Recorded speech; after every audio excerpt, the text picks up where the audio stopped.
말의 능력, 축복 인생의 열쇠, 오늘 세 번째입니다. 성경을 이렇게 찾아보니까 우리가 날마다 하는 이 언어 생활에 대한 그런 성경 구절이 굉장히 많이 나와요.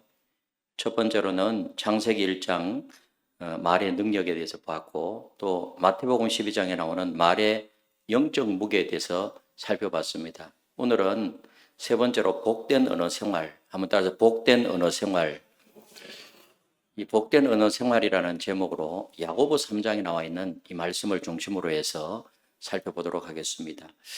여러분, 우리가 하는 말들은 자신뿐만 아니라 다른 사람의 인생의 방향을 결정하는 경우가 많습니다. 신학교에 다니는 어떤 그 곱추 여인의 이야기입니다. 이 여학생은 만나는 사람마다 이렇게 등을 툭툭 두드리면서 힘내세요, 용기를 잃지 마세요, 힘내세요, 그렇게 이야기하곤 했답니다. 놀랍게도 그 말을 듣는 많은 사람들이 신비한 힘을 얻었다고 합니다. 겉모습은 평범했지만은 이 소외받을 수 있는 여학생의 입에서 나오는 그 말들이 학우들에게 힘을 줬대요. 그 결과 그녀는 신학생들 사이에서 인기 짱이 되었고, 결국 멋진 남학생의 청혼을 받아가지고 결혼까지 하게 되었답니다. 뭐 이분이 결혼한 거에 대해서는 배 아파요. 한마디로 이 말 한마디로 천냥빚을 갚는다는 속담까지 있잖아요. 여러분, 우리가 말 한마디 잘하면 좋은 배우자를 얻고 관계가 좋아지고 부자가 되고 좋은 친구를 얻습니다. 나아가서 다른 사람을 살리고 세워주는 말을 하면 하나님의 사랑을 받습니다. 말은 그만큼 중요하다는 사실입니다.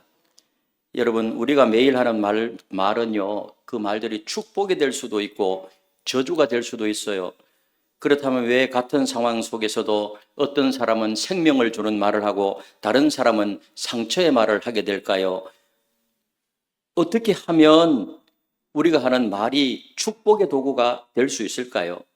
오늘 읽은 이 야고보 이 말씀은요, 야고보서는 이 질문에 대한 깊은 통찰을 제시해 주고 있습니다. 오늘 이 말씀을 통해서 은혜 받고 실천함으로 말미암아서 사람을 살리는 생명의 말을 함으로 하나님을 기쁘시게 해드리는 그런 삶을 살아가게 되시기를 바랍니다. 먼저 생각해 본 것은 말의 다스림입니다. 말의 다스림. 여러분, 하나님이 기뻐하지 않는 어느 습관이 있대요. 우리가 일반적으로 말을 할 때 정말 하나님이 기뻐하지 않는 말, 이 언어를 다스려야 되는데 어떤 말이 있을까요? 가르치려 드는 판단의 말. 1절 말씀에 보니까 이렇게 말씀합니다. 1절을 같이 읽겠습니다. 시작. 내 형제들아, 너희는 선생된 우리가 더 큰 심판 받을 줄 알고 선생이 많이 되지 말라. 그래서 이 야고보 사도는 선생들이 더 엄격한 심판을 받게 될 것이라고 경고하고 있어요. 여기서 선생이라는 것은 하나님의 말씀을 가르치는 영적인 지도자들을 말해요. 그래서 말씀을 가르치는 위치에 있는 사람들이 더 큰 책임과 심판을 받기 때문이라는 것입니다. 여기는 목사님들만 속하는 것이 아니고 셀 리더라든지 또 중직자라든지 우리가 하나님의 말씀을 가르치는 그런 것들이 늘 있잖아요. 그렇다면 이것은 어떤 특정 대상인에게만은 주는 것이 아니고 사실은 우리 모두에게 적용되고 해당되는 말씀이에요. 여러분, 오늘날 인간관계가 틀어지는 주된 원인이 뭘까요? 말 때문에 그래. 말 때문에 상처받게 되고, 말 때문에 고통받게 되고, 말 때문에 부부 사이가 갈라지게 되고, 말 때문에 교회를 떠나게 되고. 이 말하는 것이 얼마나 중요한가. 관계가 가장 악화시키는 말 중에 하나는요, 가르치는 어투와 설교하는 어투라는 거예요. 그래서 우리가 서로 대화하다 보면 너 설교하지 말아라. 또 왜 가르치려고 하느냐. 그런 이야기 들어본 적이 있죠. 여러분, 신앙 경험이 많은 사람에게서 나오는 말은 자기 자신도 모르게 가르치는 말로 들리기가 쉬워요. 상대가 묻지도 않았는데 가르치는 말투는 상대방의 기분을 상하게 합니다. 물으면 그렇게 이야기해 주죠. 묻지도 않았는데 막 설교하듯이 말하고 가르치듯이 말하고 이렇게 하면 상대방이 기분이 안 좋아지는 거예요. 우리 목사님들 이렇게 모였을 때 사모님들 이야기 들어보면 남편한테 기분 나쁜 것 중에 하나가 뭔가 하면 자꾸 가르치려고 한다는 거예요. 이것은 이렇게 해야 하고 저것은 저렇게 해야 해. 그게 아니고 이렇게 하는 거예요. 기도는 이런 자세로 해야 하고 신앙생활은 이렇게 해야 합니다. 이런 가르치려는 말투는요, 관계를 악화시키는 것입니다. 그런 사람은 피하게 되고 모임에서 멀리 앉으려고 하고 대화를 최소화하려고 하고 관계가 그렇게 좋게 형성될 수가 없어요. 앉았다고 하면 설교하고 앉았다고 하면 가르치려고 하는 그 사람하고 커피 마시고 싶어요?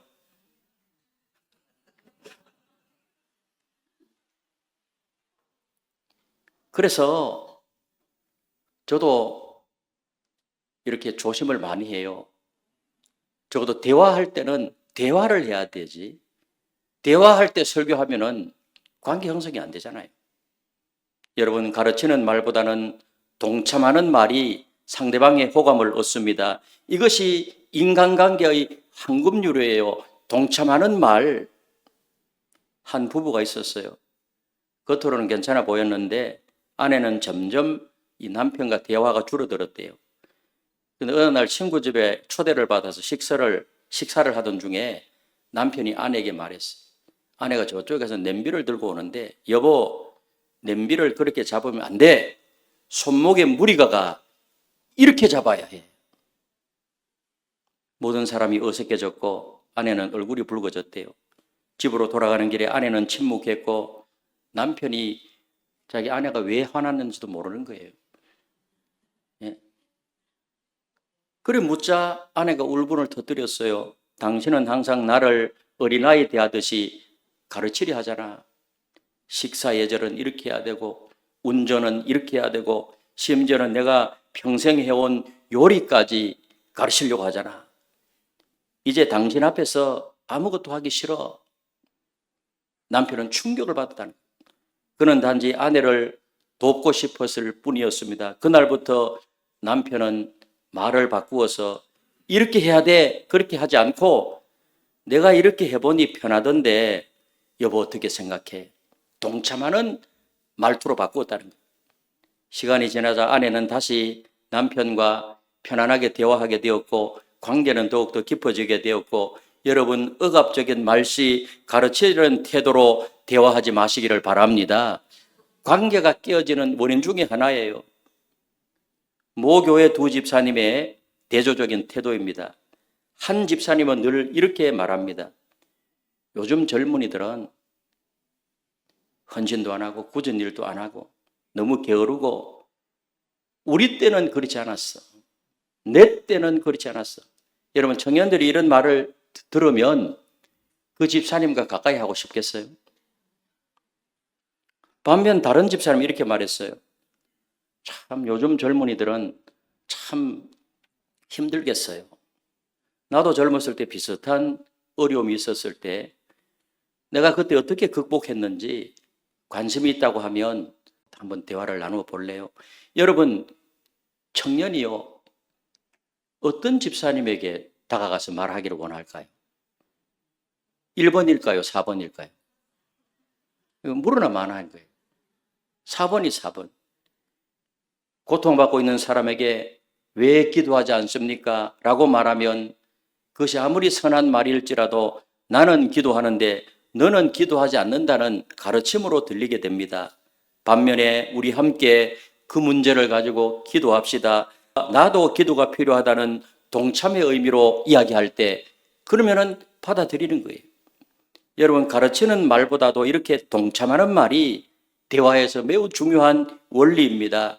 판단하고 가르치려는 그런 말을 자제하고 대신에 동참하고 함께하는 말을 늘려가시기를 바랍니다. 우리말이 판단하기보다는 격려하고 세우는 도구가 되시기를 주님의 이름으로 축복합니다.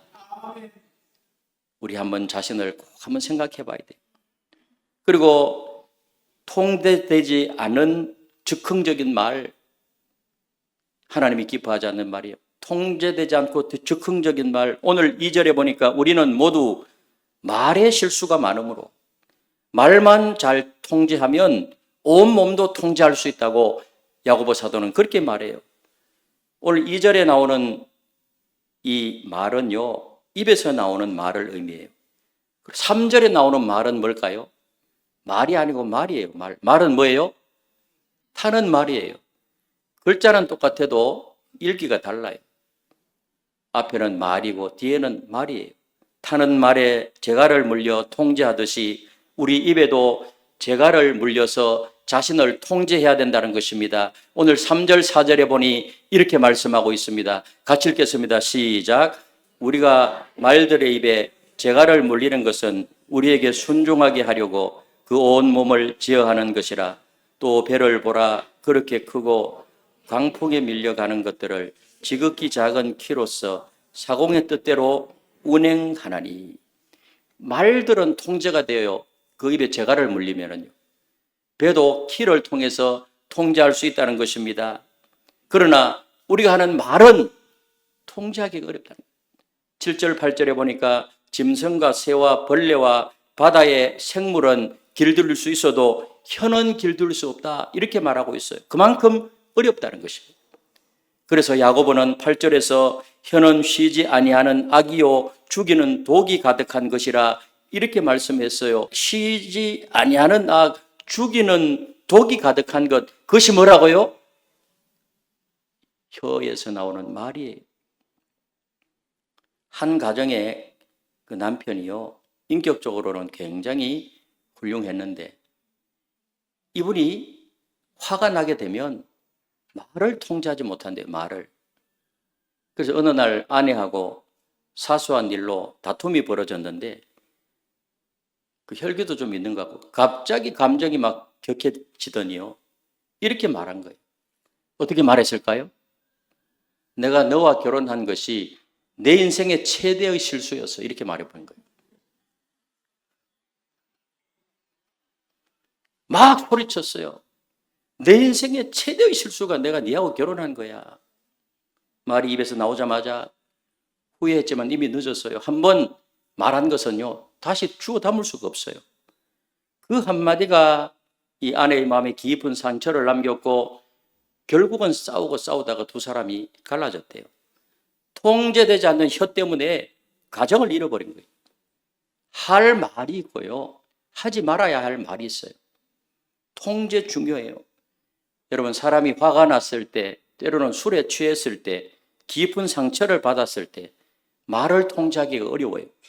그런데 한번 내뱉은 말은 절대로 주워 담을 수가 없습니다. 어떤 상황 속에서도 말을 조절하고 통제할 수 있어야 된다는 것입니다.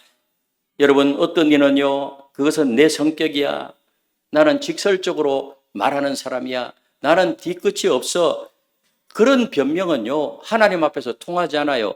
자신은 뒤끝이 없어도 그 말을 들은 상대방은 어때요? 상처를 받아가지고요, 아픈 거예요. 성령 충만한 사람이라면 자신의 말을 조절하고 통제할 수 있어야 합니다. 성령의 열매는 절제가 포함되어 있기 때문에 그래요. 갈라디아서 5장에 보면 성령의 9가지 열매 중에 어떤 것이 있죠? 절제. 절제. 아무리 성령 충만해도 말이 막 거칠고 교양이 없다면 그것은 성령 충만이 아니라 오히려 성령님을 욕되게 하는 것입니다. 그래서 아무리 옳은 일도 교회 안에서, 가정에서는요, 아무리 옳은 생각일지라도 말을 거칠게 하면 안 된다 그랬잖아요. 거칠게 하면. 여러분, 혀는 한 가정을 죽이고 교회를 죽이고 영혼을 죽이는 그런 도구가 될 수가 있습니다. 그러므로 기도와 말씀을 가까이 하고 성령 충만함으로 혀를 철저히 통제하며 말하기 전에 한 번 더 생각하는 그런 지혜가 필요하다는 것입니다. 아멘.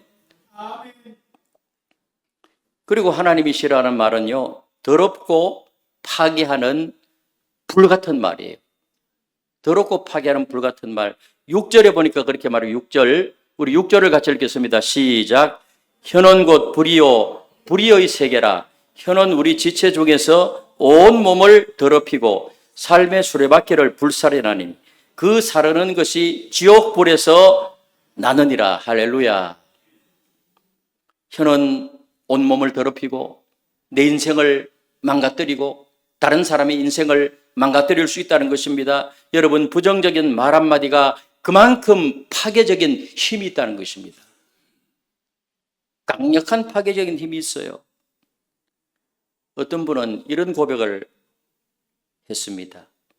책 한 권 읽고 그것이 전부인 양 생각하는 사람에게는 겁이 나서 말을 못하겠다. 사고력이 너무 좁아서 말 한마디 잘못하면 계속 따진다. 오래 만나면 정이 들고 이해의 폭이 넓어져야 하는데 오히려 점점 더 많은 약점을 들추어낸다. 책 한 권 읽고 전부인 것처럼 이야기하는 사람 진짜 겁나요. 우리가 신학교에서도요, 언제 제일 뜨거운가 하면은 신학교 1학년, 2학년 때예요. 그 책 몇 권 읽고요, 목사님들 설교하면은 아주 비판 잘합니다. 뭐 기복적이라는 둥, 뭐라는 둥, 어떻게, 그래서 너무너무 뜨겁다가요, 신대원 3년 졸업할 때 되면 전부 다 평신도가 다 돼버려요. 그만큼 이해의 폭이 넓어진 거예요. 여러분, 편협한 사람들은 말이 잘 통하지 않아요. 그리고 그러한 사람의 말은 상대방에게 상처를 주게 됩니다. 말은 자신의 영혼뿐만 아니라 타인의 영혼을 더럽히고 세상을 더럽히고 불태울 수 있다고 말씀합니다. 그러므로 말을 조심하고 가려서 해야 된다는 것입니다. 더 심각한 것은 우리의 부정적인 말이 다른 사람의 인생까지 망가뜨릴 수 있다는 것입니다. 얼마나 이것이 죄입니까? 오늘날 소셜미디어에서 보면은 무분별하게 퍼지는 악플이라든지 비방이요, 삶을 파괴하고 심지어는 그것 때문에 자살까지 하잖아요. 이처럼 몸을 더럽히고 생의 바퀴를 불사르는 말은 지옥에서 나온 불과 같다는 것입니다. 얼마나 강력하게 말해요. 하나님께서 야고보 사도를 통해서 하나님의 백성들에게 지금 이 말씀을 전달하는 것입니다. 자, 이런 것 다 없애버리고요. 그 다음에 두 번째로, 그렇다면 언어를 정화해야 돼요. 우리가 축복의 말을 해야 되는데 실천 방법이 있어요. 야고보 3장은 말의 강력한 영향력과 그것을 다스리는 방법을 우리에게 아주 분명하게 가르쳐줘요. 먼저 어떻게 언어를 정화할 수 있느냐? 내면의 정결함이 말을 정화한다는 거예요. 내 내면의 정결함이. 11절 12절을 같이 읽겠습니다. 11절 12절 시작. 샘이 한 구멍으로 어찌 단물과 쓴물을 내겠느냐? 내 형제들아, 어찌 무화과나무가 감람 열매를, 포도나무가 무화과나무를 맺겠느냐? 이와 같이 짠물이 단물을 내지 못하느니라. 우리의 말은 뭐예요? 내면 상태를 드러낸다는 것입니다. 우리가 날마다 하는 말은 내 내면 상태를 드러내는 것이에요. 쓴 마음에서 쓴 말이요, 단 마음에서 단 말이 나온다는 것입니다. 악한 말은 뭐예요? 악한 마음에서 나온다는 거예요. 따라서 우리가 언어를 정화하려면 먼저 내 마음을 깨끗하게 해야 돼요. 마음을 깨끗하게. 하나님의 말씀을 경청하고 죄를 고백하고 하나님을 찬양하고 순종하는 삶을 통해서 날마다 내 마음을 정결하게 해야 돼요. 내 마음을 씻는 것은 우리가 뭐 목욕하고 비누로 씻는다고 내 마음이 씻어지는 것이 아니잖아요. 우리가 성경을 필사하고 말씀을 읽고 찬양하고 또 설교 말씀을 들으면서 이것이 사실은 내 마음을 지금 정화하고 있는 것입니다. 매일 경건 생활로 마음을 정결케 하게 되면 내 입에서도 아름답고 부드러운 말이 나오게 될 줄로 믿습니다. 모교의 어떤 장로님은요, 젊은 시절에 급한 성격 때문에 거친 말을 많이 했대요. 어느 날 자신의 말 때문에 그 가족, 자녀들이 상처를 받는 모습을 보고 큰 충격을 받은 거예요. 큰 충격. 그래서 야, 내 이래서 안 되겠다. 매일 새벽마다 시편 51편 10절 말씀을 묵상하면서 그 말씀을 붙들고 기도했대요. 시편 51편 10절 말씀이 뭐죠? 같이 한번 읽어볼까요? 시작. 하나님이여, 내 속에 정한 마음을 창조하시고 내 안에 정직한 영을 새롭게 하소서. 아멘. 하나님, 제 속에 정한 마음을 창조하시고 내 안에 정직한 영을 새롭게 하십시오. 그래서 그렇게 막 기도하는데 시간이 지나면서 마음이 변화되었고 내 마음이 정결화되고 내 마음이 변화되니까 내 말도 함께 변화되고 여러분 변화의 비결은 바로 마음을 먼저 깨끗하게 하는 것이라는 사실을 믿으시기를 바랍니다. 내 마음. 그리고 때로는 침묵이 지혜예요. 침묵이 지혜야. 우리 2절 말씀을 다시 한번 읽겠습니다. 시작. 우리가 다 실수가 많으니 만일 말에 실수가 없는 자라면 곧 온전한 사람이라 능히 온몸도 굴레 씌우리라. 그래서 말을 많이 할수록 실수할 확률이 높아요. 그렇잖아요. 말을 많이 할수록 실수할 확률이 높다는 것입니다. 근데 오늘 야고보 사도는 말에 실수가 없는 사람이 온전한 사람이라고 했어요. 우리가 말할 때 다 말에 실수를 하잖아요. 안 하는 사람 없어요. 그러나 확률적으로 어때요? 말을 많이 하면 실수할 확률도 높아지는 거예요. 그래야 안 그래요? 어떨 때는 막 말을 많이 하고 나면 집에 가서 가만히 생각해 보면 내가 그때 왜 그 말을 했을까? 그렇게 후회되는 경우도 있잖아요. 그러므로 우리는 필요한 말만 하고 때로는 의도적으로 침묵하는 훈련도 필요해요. 여러분 야고보 1장 19절에 보니 이렇게 말씀합니다. 같이 한번 읽어보겠습니다. 시작. 내 사랑하는 형제들아 너희가 알지니 사람마다 듣기는 속히 하고 말하기는 더디하며 성내기도 더디하라. 듣기는 어떻게 하라고요? 속히 하라. 잘 들어줘야 돼요. 사람 관계 좋은 사람은 어떤 사람인지 하면 잘 들어주는 사람. 상대방의 귀를 잘 들어줘요. 그리고 성내는 것은 더디하고 말하기도 뭐예요? 더디하라. 동서고금을 막론하고요. 말 많은 것을 좋게 보는 나라는 없습니다.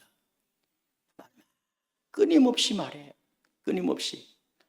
특별히 공동체 안에서 셀 공동체나 이런 거 할 때요. 대화라는 것은 주고받는 거예요. 맞죠? 어떤 한 사람이 주도적으로 끊임없이 말을 끌고 나가게 되면 다른 사람도 말하고 싶잖아요. 그 말을 빼앗는 것도 그것도 옳은 것이 아니에요. 내가 이렇게 말했으면 다른 사람도 말할 수 있는 기회를 줘야 돼요. 우리도 이렇게 바깥에 동료들 이렇게 보면은요. 끊임없이 말하는 분이 있어요. 끊임없이. 참 나도 좀 말 좀 하자. 제가 그런 적이 있어요. 좀 하자. 예? 또 이것도 문제예요. 너무 말 안 하는 것도 문제야. 여보, 밥 줘, 자자 이렇게만 말하는 그 경상도가 그런 사람들이 좀 있다 그러더라고요. 부부 간에는 건전한 대화를 많이 해야 그 부부가 건강하고 그 가정이 건강해요. 건전한 대화 많이 하시길 바랍니다. 축복의 대화 많이 하시기를 바랍니다. 그러나 끊임없이 말하면 실수가 많아요. 여러분 끊임없이 말 많이 한 사람하고 밥 같이 먹고 싶어요?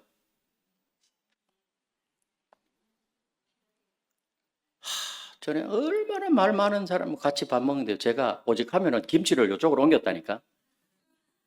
보이지 않지만은 파편이 다 튀는 거예요, 사실은. 특히 교회 안에서 교회 일에 대한 다양한 의견이 있을 때 그 의견을 종합하고 절충하는 그런 민주적 절차를 밟는 것이 좋아요. 그러나 의견을 나누되 자기 주장만 옳다고 고집하기보다는 때로는 어때요? 침묵하는 훈련도 필요해요. 때로는 그냥 알아도 모른 척, 몰라도 아는 척, 때로는 침묵하는 그런 훈련. 여러분 말이 너무 많았다고 하면 말수를 좀 줄이고 말을 너무 안 한다고 하면 말수를 좀 늘리세요. 그래서 항상 절제와 균형이 필요한 거예요. 아멘. 그리고 부정적인 환경을 멀리해야 돼요. 부정적인 환경. 6절에 보니 이렇게 말해요. 6절. 우리 6절을 같이 읽겠습니다. 시작. 혀는 곧 불의요 불의의 세계라. 혀는 우리 지체 중에서 온 몸을 더럽히고 삶의 수레바퀴를 불사르나니 그 사르는 것이 지옥 불에서 나느니라. 야고보는 혀를 뭐에 비유하고 있죠? 불에 비유해요. 불은 어떻습니까? 성냥불 하나, 나이타불 하나로 산에다 붙이면 순식간에 큰 불로 번져버리잖아요. 나쁜 말도요, 순식간에 퍼져나가서 많은 사람을 해칠 수 있다는 것입니다. 우리는 나쁜 말을 듣지 않고 읽지 않고 입에 담지 않도록 늘 우리 혀를 관리해야 돼요. 그 모 집사님이 잠자기 전에 아이에게 늘 축복 기도를 해줬대요. 축복 기도.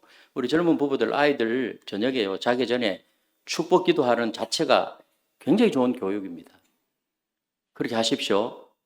저도 그걸 많이 했어요. 과거에. 근데 하루는요, 축복 기도 해주면 잠을 잘 자는데 하루는 축복 기도 했는데 잠을 안 자는 거예요. 왜 그러냐 하니까 자꾸 입에서 나쁜 말이 나오려고 한다는 거예요. 입에서 아이가. 왜 그런데 하니까 학교에 가니까요. 욕을 너무 아이들이 잘하는데 듣기 싫어도 계속 욕이 들려오더라는 거예요. 계속 듣다가 보니까 자기 입에도 뭐예요? 자꾸 욕이 나오려고 하더래요. 욕이.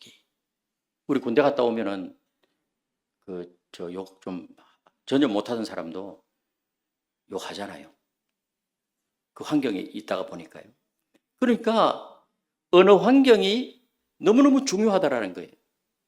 우리가 접하는 뭐 드라마라든지 영화라든지 유튜브 또 친구들과 대화 모두 우리 언어에 영향을 다 미쳐요. 그러므로 영적 분별력으로 무엇을 보고 들을지 신중하게 선택하고 또 영향을 안 받도록 내 마음을 무장을 해야 돼요. 뭘로 무장해야 돼요? 한번 따라 하나님의 말씀으로. 하나님의 말씀으로. 아멘. 그래서 은혜로운 말만 선택해야 됩니다. 은혜로운 말만. 우리 9절 10절을 같이 읽겠습니다. 9절 10절 시작. 이것으로 우리가 주 아버지를 찬송하고 또 이것으로 하나님의 형상대로 지음받은 사람을 저주하나니 한 입에서 찬송과 저주가 나오는도다. 내 형제들아 이것이 마땅하지 아니하니라. 우리의 한 입에서 찬송하고 한 입에서 저주가 나오고 여러분 한 입에서 찬양을 하면서 동시에 저주하는 행동은 모순된 행동이라는 것입니다. 우리는 적극적으로 하나님의 은혜가 담긴 축복의 말만 하도록 애를 써야 될 줄로 믿습니다. 한 입에는 하나님을 찬양하고 영광 돌리고 좋은 말 하면서 또 한 입에는 저주의 말을 막 퍼붓는다고 하면 이것이 옳지 아니하니라. 17절 18절에 이렇게 말을 합니다. 17절 18절을 같이 읽겠습니다. 시작. 오직 위로부터 난 지혜는 첫째 성결하고 다음에 화평하고 관용하고 양순하며 긍휼과 선한 열매가 가득하고 편견과 거짓이 없나니 화평하게 하는 자들은 화평으로 심어 의의 열매를 거두느니라. 이것이 바로 하나님의 지혜를 가진 사람의 말의 특성이에요. 여기 보니까 성결함, 화평함, 관용, 양순함, 긍휼과 선함이 내 말에 담겨 있어야 된다는 것입니다. 예수 믿는 사람은 입을 열면 축복과 격려와 긍정의 말이 나오도록 훈련해야 돼요. 그래서 내 자신의 말버릇이 어떤지 한번 하나님의 말씀을 들으면서 한번 생각해 봐야 돼요. 아부에 능한 사람도 있지만은 남의 잘못만 들추어내는데 굉장히 능한 사람도 있어요. 마치 다른 사람의 잘못을 지적하기 위해서 이 땅에 태어난 사람처럼 그렇게 사는 사람도 있어요. 얼마나 불쌍해요. 축복받을 만한 인생이 아니잖아요. 우리가 신문을 봐도 뉴스를 봐도 미담보다는 범죄와 사건, 사고 소식이 더 많아요. 여러분 우리 주변에 희망보다는 절망을 심어주는 환경이 가득합니다. 예수 믿고 소망 가운데 사는 우리는 이 어두운 세상을 밝혀주는 복된 말만 해야 될 줄로 믿습니다. 물론 지적할 수 있어요. 그러나 우리의 방법으로 해야 돼요. 우리의 방법으로. 한 사업가 부부의 이야기인데요. 이분은 매일 아침 출근하기 전에 아내에게 아까는 어떻게 말했죠? 내가 이 땅에 태어나서 지금까지 살아온 것 중에 가장 큰 실수는 당신하고 결혼한 거야 이렇게 말했는데 이분은 정반대로 이렇게 말했어요. 당신은 이 세상에서 가장 아름다운 여자야 이렇게 말했어요. 처음에 이렇게 이야기를 했는데요. 처음에 뭐 이렇게 했는데 10년이 지나고 20년이 지나고 거의 비슷하게 계속했대요. 그리고 10년, 20년 지난 후에 진짜로 그렇게 보이더라는 거예요. 한번 해보세요. 그 말이 현실을 변화시킨 거예요. 굉장히 행복. 이미 안 늦었어요. 지금도 안 늦었어. 절대 안 늦었어. 여러분, 그리스도인들의 말에는요, 진실과 사랑이 느껴지고 하나님의 임재가 드러나야 합니다. 이 세상은 점점 타락하지만은 하나님의 자녀들은 말이 아름다워서 우리를 만나는 모든 사람에게 기쁨을 줄 수 있어야 됩니다. 이것은 복음을 전하는 데도 결정적인 역할을 해요. 복음을 전하는데. 우리 영다사 실천의 회인데요. 영혼 구원하는데, 복음을 전하는데 평소에 말을 이렇게 아름답게 잘해야지 복음 전하면 먹혀 들어가지. 평소에 말을 함부로 한 사람이 교회 갑시다, 예수 믿으세요, 절대로 안 믿어요. 오늘 우리는 야고보 3장을 통해서 복된 언어 생활을 살펴봤는데요. 하나님이 원하시지 않는 말은 가르치려 드는 판단의 말, 조심해야 돼요. 통제되지 않는 즉흥적인 말, 더럽히고 파괴하는 불같은 말, 언어 정화를 해야 되는데 내면을 정결케 하고 때로는 침묵하는 지혜를 기르고 부정적 언어 환경을 멀리하고 은혜로운 말만 선택해요. 그래서 여러분의 한마디가 누군가에게 생명을 줄 수 있다는 사실, 골로새 4장 6절 결론적인 말씀을 다시 한번, 이 골로새 4장 6절이 굉장히 중요한 말인데 같이 한번 읽어보겠습니다. 시작. 너희 말을 항상 은혜 가운데 소금으로 맛나는 말, 어떤 맛? 소금으로 맛을 내는 같이 하라. 그래서 여러분, 말이 생명을 주는 도구가 되어서 가정이 더욱더 행복하고 교회가 더 행복하고 또 하나가 되고 이 민족과 나라를 치유하는 그런 역할, 우리 한국 교회가 앞장서서 한다고 하면 얼마나 좋겠어요.